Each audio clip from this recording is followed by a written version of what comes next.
Welcome to a midnight kind of place, where we share short horror fiction worth talking about. We read the classics along with forgotten tales from the very best. We also publish stories from new, exciting voices. Join us at amidnightkindofplace.com, where you can find all of our stories and upcoming submission calls. I'm Paul O'Neill. It is my pleasure to bring you our next story.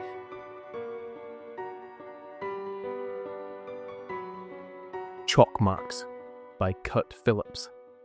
The soldiers scurried from shadow to shadow, seeking the safety of darkness, out of breath and surging with adrenaline. They came to rest against the side of a building and listened to the nighttime sounds of the coastal Somali town, hoping for a voice to come out of the dark and tell them where the hell to run. They heard people shouting inside. Not too far off, they could hear a motorcade of late model Toyotas packed with Somali militias, as fitted up as the soldiers but with more anger and less discipline. The sound came from both directions, and the soldiers pressed themselves into the wall with the hopes of disappearing. As headlights dawned on the street, a door to the building opened and a man stumbled out weeping. Sergeant Porter planted the bore of his weapon into the man's chest and drew a finger to his lips in a universal command to shut the fuck up. He pushed the man back inside and waved for his comrades to follow, holding the door open, as Chipman and Ramirez carried in a stretcher holding the pale and unconscious Jones. As they passed the threshold, the Somali man tried to rush out, and Porter stiff-armed him and shoved him back inside. Then he kicked the door shut with his boot and rested his back against it from the inside. The man babbled in Somali, pleading indecipherably. His hands shook and he tried once again to exit the home. Porter shoved him against the far wall as Ramirez and Chipman cleared items off the table in a single swipe and laid the wounded Jones on top. The man with his back against the wall clasped his fingers behind his head and clenched his eyes shut. His elbows drew together and his head sank and he began to pray and cry in his native tongue. Porter tried to interrogate him. "Do you speak English?" He punched him in the arm like a schoolyard bully. "Hey, pay attention." He shoved his fist into the man's chest and the man opened his eyes. "Do you speak English?" Porter repeated slowly. While Porter was working over the man with his back against the wall, Ramirez tended to Jones on the kitchen table. Chipman stepped into the adjacent room, pointing his weapons in every corner. Porter lowered his weapon from the man's chest, but continued to interrogate him. "Stop talking fucking African, man. Tell me, do you speak any English?" The man stopped speaking but continued to quietly weep. Porter noticed Chipman's absence. "Chipman, where are you?" "I'm in here," Chipman responded. "Is it clear?" Porter asked. Chipman hesitated. "There's a woman here," Porter whisper yelled. "Well, get her in here." "Man, I don't know if that's a good idea." "Why?" "She's tied to the bed." "What?" "She's tied to the bed, her hands and her feet." Porter glanced at the man with his back against the wall. "Is it like a sex slave kind of thing?" Chipman hesitated. "I don't think so." "What's she doing?" "I don't know, man. Nothing." "Is she alive?" "Yeah, she's alive, but she's just laying there smiling at me." "Untie her and bring her in here." Chipman hesitated. "I don't think that's a good idea." Porter gritted his teeth. "Why?" "Because she's creeping me the fuck out is why." "Fucking hell." Porter grabbed the Somali man with his back against the wall and dragged him into the bedroom. Lying on the bed was an elderly woman. She was small and wrinkled, and her poof of grey hair was unkempt, taking the shape of unruly storm clouds. Her gown was soiled, and the smell in the room suggested she'd been there for days. Despite her outward appearance, she showed no signs of distress or fear. Her eyes were wide and curious, and a mischievous smirk and further wrinkled her face. Porter shoved the man towards the bed and pointed at the woman. "What's going on with her?" The man yelped and struggled like a frightened dog trying to maintain his distance from the woman. "Hey," Porter slapped the man. "Talk." The man pointed a shaky finger at the woman and began to speak in rapid-fire Somali. Chipman, you took Somali. What did he say? I didn't learn shit in that class. All I caught was Maya, and I can't remember what Maya means. The man pointed a shaky finger at the woman. Jinn. Jinn. Maya Jinn, huh? All right, Maya Jinn, he said to the woman tied to the bed. Do you speak any English? Can you tell me what's going on here? The woman stared at the soldiers with a wild, excited smile, then let out a satisfied sigh. Porter tapped Chipman on the chest to regain his attention. Untie her and get her in the other room. We can't leave Jones alone. Chipman thought the idea over and finally acquiesced, reaching for the woman's hands. The Somali man lurched at Porter and shouted, Maya! Maya! Chipman shoved the man back towards Porter, who grabbed his arm and replanted him back against the wall. Ramirez poked his head around the corner. What's going on? It's under control, Porter said. How's Jonesy? He's not good.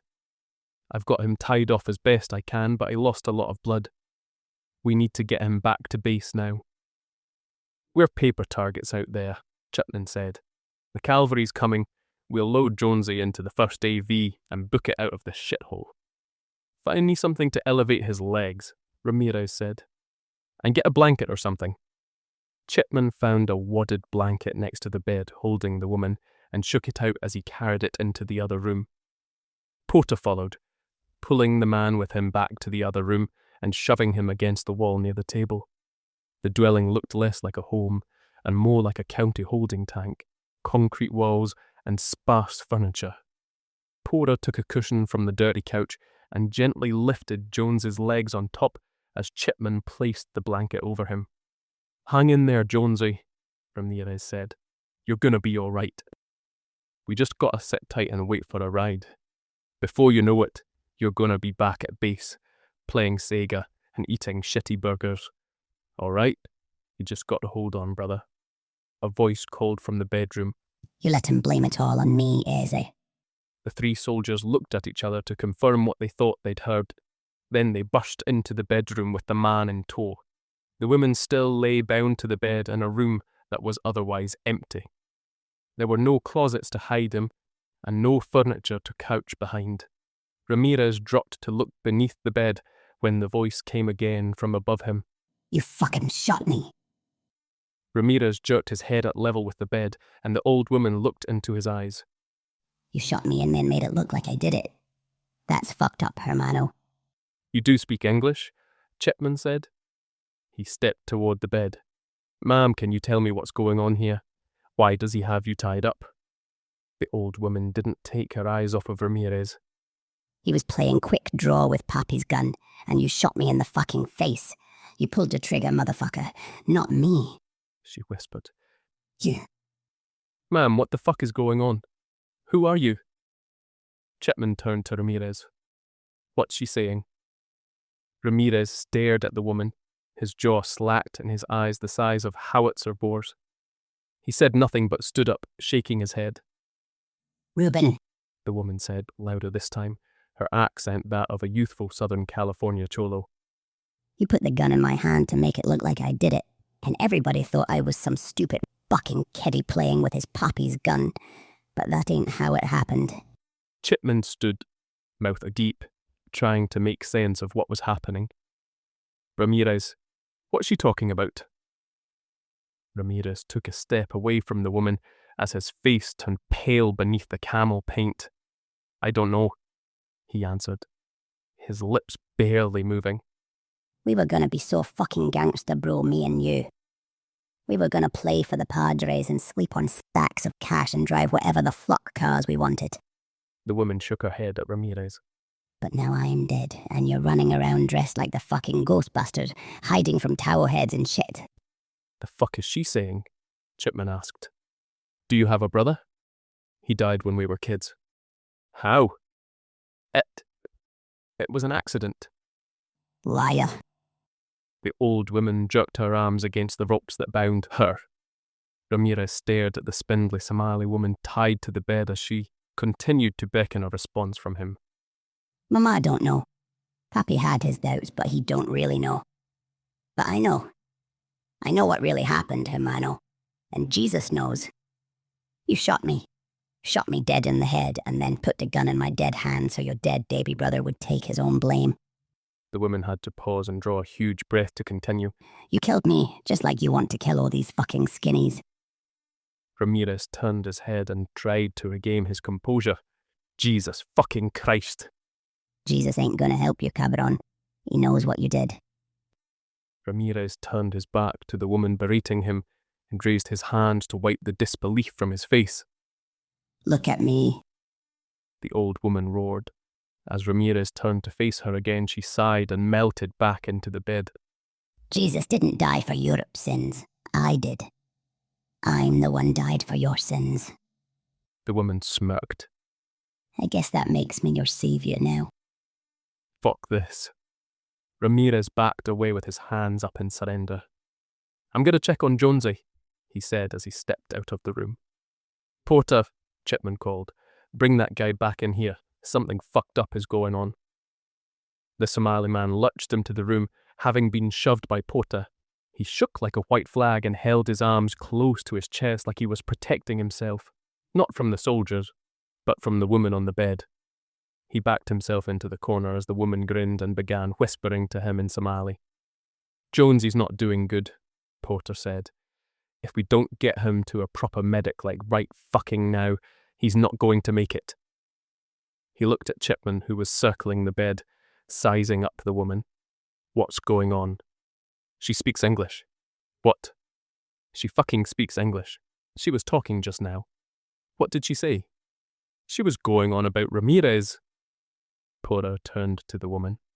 Ma'am, do you have any weapons in the house? Do you have a phone?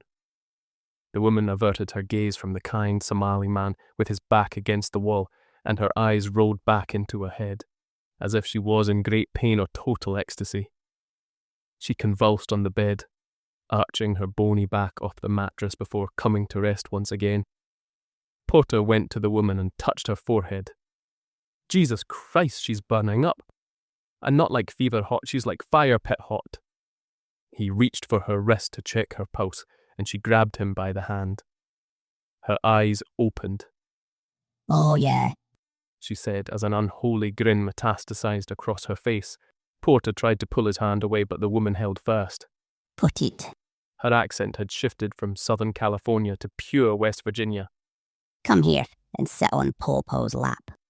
The old woman dropped her chin. I think it's blanket time. Porter wrenched his wrist away from the woman and stared down at her.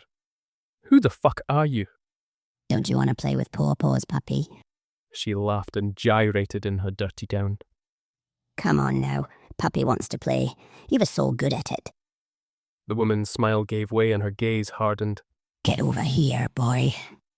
Porter gripped his weapon tighter. Shut up. Porter turned to the man. Why is she doing that? Make her shut her fucking mouth. The man shook his head as the old woman cackled. Come on now. For old time's sake, kiss it and make it jump. Shut up. The old woman got angry. Milk it. Don't you make Popo mad, goddammit, do it. Porter raised his weapon and sighted at the old woman. Shut the fuck up now. The old woman got excited at the sight of the weapon. Her eyes widened and she continued. Oh, that's good, Poteet. Be a good boy and get it. She barked with glee at the soldier. Get that puppy. Porter turned his weapon to the man. Make her shut the fuck up or I will. Chipman yelled. Porter, let it go. Leave her in here. She's not going anywhere. Porter didn't let it go. Shut her the fuck up, he screamed. But the man with his back against the wall stood frozen. Porter dropped the butt of the weapon from his cheek and lifted it chin high. My grandfather's dead, you bitch. He brought the butt of the weapon down hard against the old woman's forehead. She floundered for a moment, then laughed like a drunk in a bar fight, hardly fazed by the sudden show of force. Chipman wedged himself between Porter and the old woman and shoved him out of the room, grabbing the Somali man and dragging him out as well. Neither noticed Ramirez with his hands pressed to the table next to Jones, his head down and eyes shut. Jonesy's dead, What? No, do the compressions again. Chipman lurched to the table, but Ramirez blocked his hands from pounding on Jones's chest. He's done, Max. Ramirez motioned with his head to the dead young man on the table. He bled out. There's nothing left to pump. It's all on the floor. Chipman looked down at the soldier lying in a congealing pool of blood. He wrung his hands and filed through scenarios in his head of how to save his body. He finally settled on grabbing the dead soldier by his flak vest and shaking him. Ramirez grabbed Chipman and threw him away from the table. Max, he boomed, then lowered his voice.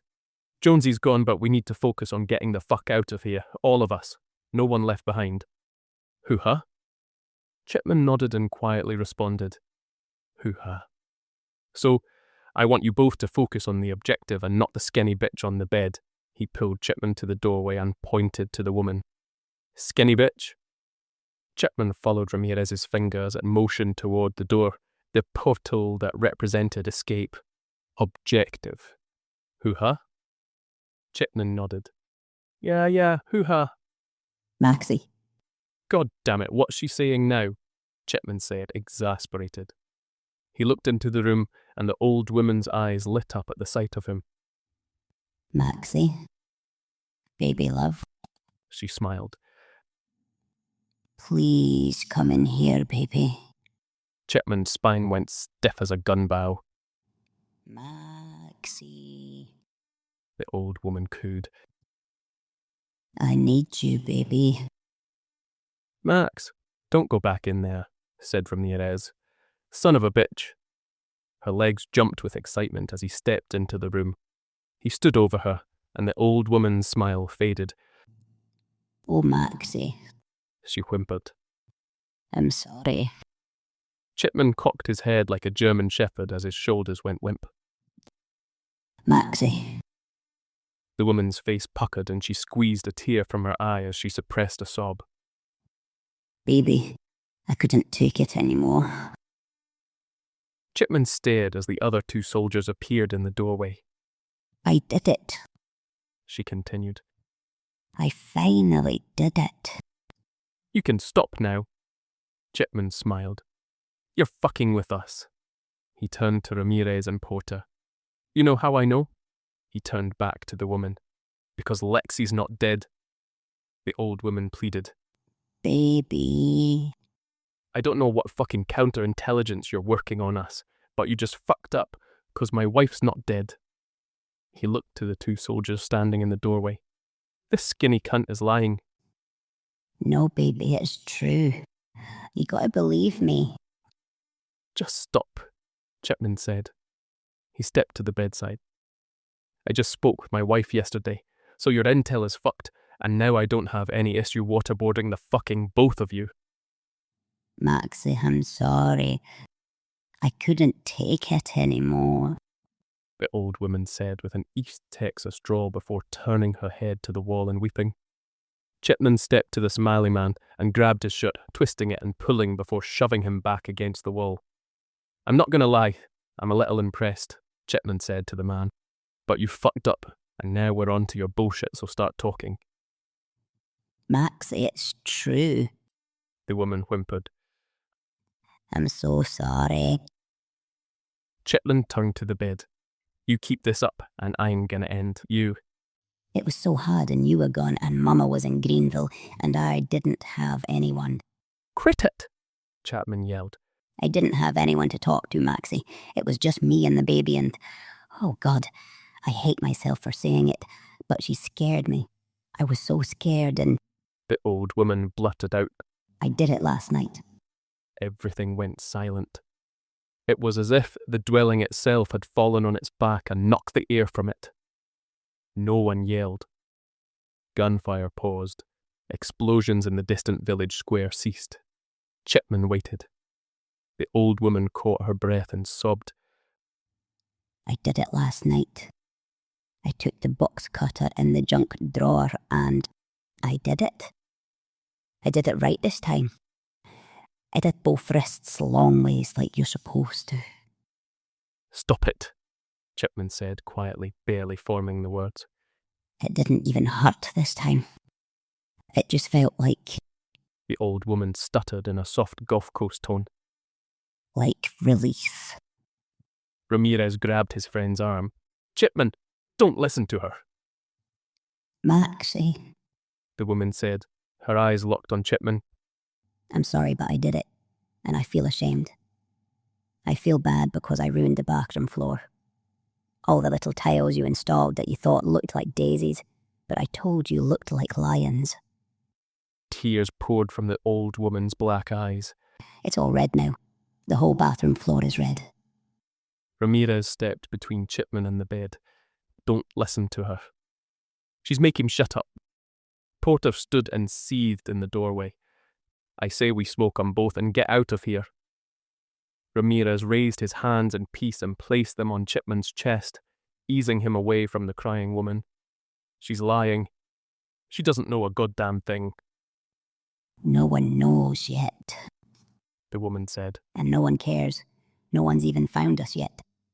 Us, Chipman said. What? Ramirez grimaced like a man who'd been kicked in the gut. Shut up, you skinny fucking bitch. The baby? Chipman whispered. Ashley? Oh, sweetie.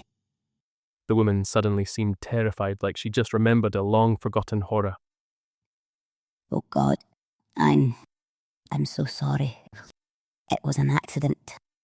I was giving her a bath and she was cooing and smiling and so happy and she didn't know. The old woman groaned. She didn't know yet all the things I know. How hard it all is, how lonely it can get. Ramirez turned toward the woman. Shut up, She was laying in the water. she continued. I don't know if I lost track of myself, the time or what, but the water was too deep, and when I looked up, she was just laying there. So still and peaceful. I wanted to be just like her. Let's fucking smoke them, Porter yelled from the doorway.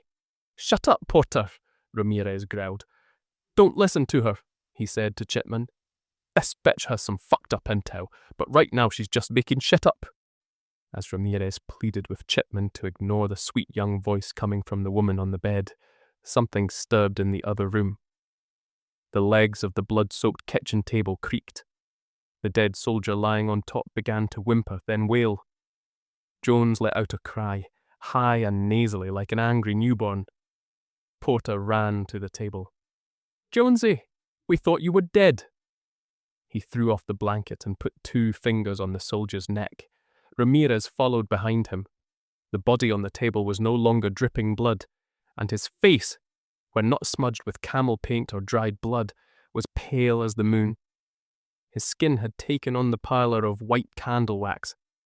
I can't find a pulse, Porter yelled. Ramirez, fucking help me. Ramirez felt Jones's neck and flinched his hand away. Do something, Porter said. What? Said Ramirez. There's no pulse. He looked to Porter, who remained locked on Jones. He's still dead. Then why's he crying like that? Chipman slowly stepped into the room. Tears were streaming down his face, streaking the gun oil and dirt on his cheeks. Ashley, he whispered. It's my Ashley. My baby girl. No, it's not her, Ramirez said. Just listen to her, Chipman screamed. How does she know stuff? She doesn't know shit. A cackle floated from the bedroom, followed by a weeping drone of a 23-year-old dead wife and mother from Texas City. Baby, I'm sorry. The voice drowned out the infant-like cries from dead soldier and the frantic prayers of the Somali man, with his back still against the wall. Chipman placed his hands over his ears and bellowed, Stop! Porter unholstered the pistol that had been strapped to his thigh. Fuck this, he mumbled, walking into the bedroom. He levelled the pistol at the woman who cackled before resuming her cries to Chipman in the other room, her face melting into a tearful weeping plea. Maxie, it was all I could think to do. I couldn't handle it all by myself. Shut up, Porter yelled, his pistol poised at the woman's head. Jones's cries continued, only interrupted by short coughs to expel blood or bath water. Chipman raised his weapon at the man with his back against the wall and shouted, "Make them stop!" The man flinched, but continued with his prayers as the muzzle of Chipman's weapon pressed an owl-shaped indentation into his forehead. Ramirez waved his arms.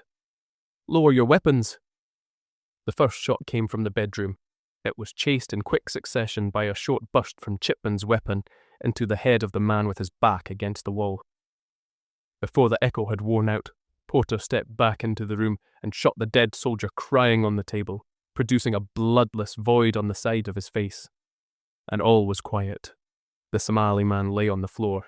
The impact of the bullet from Chipman's weapon sent his feet out from under him and his head back, splattering blood, brain and hair into a vortex shape against the wall.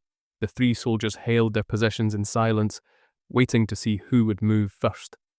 Chipman was the first to break, crumbling into sobs and backing into the wall. Ramirez's hands trembled in the air as Porter holstered his pistol with a look of sober satisfaction. As soon as it was strapped to his thigh, he reached over and pulled the blanket back across the gaping head of the now quiet Jones. Ramirez's arms finally fell slowly. "Clock's ticking. We just drew a shitload of attention, and this block is going to be crawling with skinnies. We need to evacuate." Porter had calmed down. "No," he said. "We need to keep quiet and wait for the cavalry." He looked around the hovel. "Chipman, close those shutters. We got to get everything locked down and dark." Chipman didn't respond, didn't move. "Chipman," Porter snapped, "wake the fuck up and close that shutter. We can still survive this." He turned around. "Guys, make sure everything is battened down." Chipman sat and stared into nothing like some zombie in a B-movie, waiting to charge at the living. He finally looked up, as if he'd been awakened from an afternoon nap. "We need to go." "No." Porter didn't even look up. He moved to the center window and side-eyed through the shutters at the unlit street. "I don't see any movement." Ramirez peered beneath the linen curtain that hung above the window beside the door. "Nothing yet." We need to get to base," said Chipman. "I need to call." "We're not going anywhere," Porter said. "I need to get back. I need to call home. Let's go. Come on. Hoo-ha." "No," Porter said. "You let me die." The sentence siphoned all the oxygen from the room. The three men swung around to the blanketed corpse on the table, but all was still. Not a movement, not a sound. "You let me bleed out." Sadness and anger infected the voice coming from the floor. "It hurt so bad and you just let me die. You're my brothers and you just stood there." The corpse of the Somali man with a hole in his forehead pushed himself up to a seated position, his legs splayed out in front of him. Jonesy's voice spewed from the man in a venomous tirade. "Ramirez, you spick fuck. You're a medic, and you let me die. Twice." "No," Ramirez argued. "Jonesy, you were bleeding out. There was nothing." Porter placed a hand on Ramirez's shoulder as he pressed past him, pistol in hand. Jones's words were still coming from the Somali sitting on the floor as Porter wedged the barrel of the pistol between the man's teeth and fired up into his skull, again showering the wall with the Somali man's brains. When Chipman's ears stopped ringing, he heard his name called from the bedroom. "Maxie, why are you doing this? Why did you leave me? Us.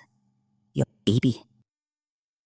Chipman brought his hands to his ears and his body sank down until he could wrap his arms around his legs.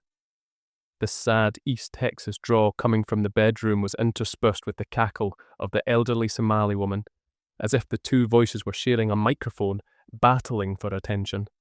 "Maxie, you abandoned us? Ha ha ha ha ha. Ashley's not moving.